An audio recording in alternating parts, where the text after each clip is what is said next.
Marriage is a God-ordained covenant relationship between one man and one woman. Napakalinaw. So it signifies a profound one flesh union, encompassing physical, emotional, and spiritual intimacy for companionship, procreation, and to reflect the relationship between Jesus Christ, the God Himself, and the Church. Una, ikalawa, ikatlo, hanggang sa ika-6 na taon, marami tayong pinagdaanan. Maraming ups and downs. Pero isang bagay na napatunayan ko, ikaw talaga yung nilaan ng Panginoon sa buhay ko. Nasubok yung patience, trust, and love for each other. Pero God knows how we were able to get through the deepest and hardest challenges in our relationship. But seek ye first the kingdom of God and His righteousness, and all these things shall be given or shall be added unto you. So all you have to do, Carleo and Christine, huwag niyong kalimutan ng Panginoon. Heavenly Father, Panginoon, thank you po sa lahat ng blessings na binibigay mo sa amin. Thank you sa lahat ng guidance, sa pagbibigay sa amin ng tulong, sa mga biyaya binibigay niyo sa amin, knowledge and wisdom, kasiyahan na pinararanas niyo sa Panginoon. This event, samahan niyo po kami. Ikaw pa mag-bless sa lahat. Ikaw po makita sa likod na may relasyon. Ikaw po makitaas, mapapurihan. Ito yung pinagpipray ko, diyan namin sa pangalan Panginoong Jesus. Amen. Amen. Tara na, let's go na.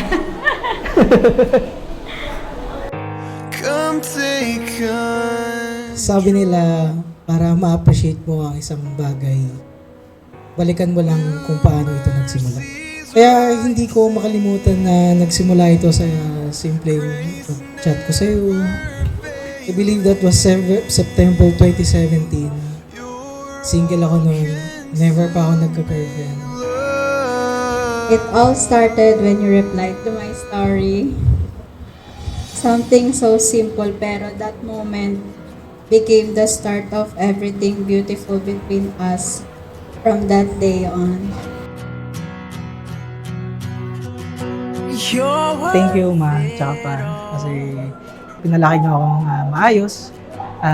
Sobrang blessed ako sa parents ko kasi talagang pinush nila kami mag-aral. Doon dati hindi ko naintindihan, pero ngayon mas nalaman ko na ganun pala kahalaga. Tsaka, ayun, mas lalo akong naging maayos sa buhay. Thank you, Mami and Daddy. Sa support palagi and lagi kayo nandyan sa amin ni Carl. And thank you sa lahat ng guidance and pag-support sa amin. Always.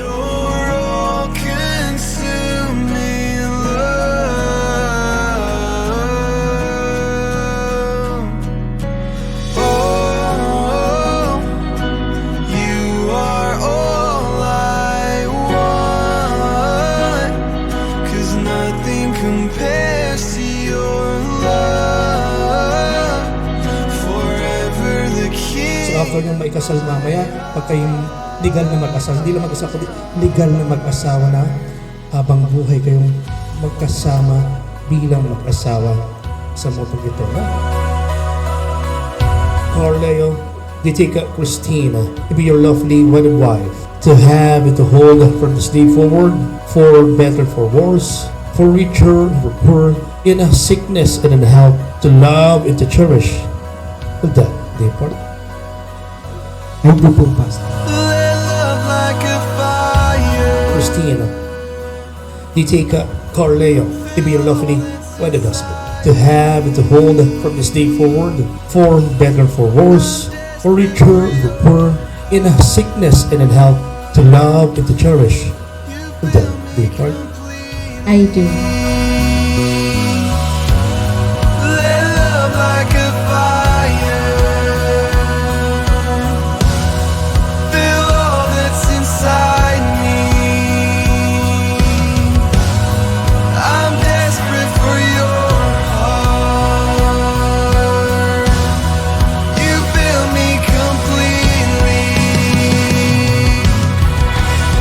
Let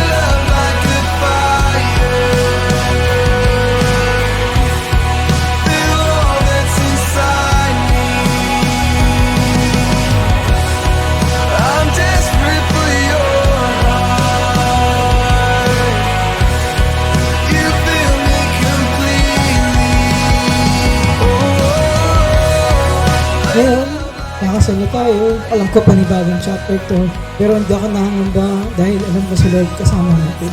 Kaya kakibat ng vow ko na ito sa tulong ng Panginoon, pinapangako ko. Poprotektahan kita, iingatan, iintindihin, ipiliin, mamahalin araw-araw. Ikaw ang gusto kong makasama hanggang sa pagpili.